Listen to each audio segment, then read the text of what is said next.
வாங்க சாப்பிடலாம். இன்றைக்கி என்ன ஸ்பெஷல்னால் நான் தான் ஸ்பெஷல். இன்றைக்கி வந்து எல்லாமே நான் தான் பண்ணேன். பிரியாணி நான் தான் பண்ணேன், தயிர் பச்சடி நான் தான் பண்ணேன், 65 நான் தான் பண்ணேன், குழம்பு நான் தான் பண்ணேன். இன்றைக்கி ஸ்பெஷல் வந்து நான் தான். வாங்க சாப்பிடலாம். வரட்டா? என் அளவுக்கு நீங்கள் பண்ணலைனாலும் உங்களோட நல்லாவே வந்திருக்கு. சரியா?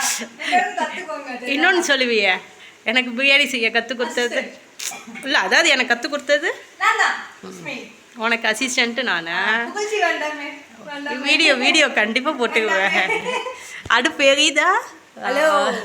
சரி, ஓகே, சீக்கிரம் சரி, டைம் ஆச்சு. வீடியோ மேடத்துக்கு மட்டும் சிக்கன் 65. வாங்க சாப்பிடலாம். இன்றைக்கி என்ன ஸ்பெஷல்னால் நான் தான் ஸ்பெஷல். இன்றைக்கி நான் தான் சமைச்சேன். பிரியாணி நான் தான் பண்ணேன், ரைத்தா நான் தான் பண்ணேன், 65 நான் தான் பண்ணேன், குழம்பு நான் தான் பண்ணேன். வாங்க சாப்பிடலாம்.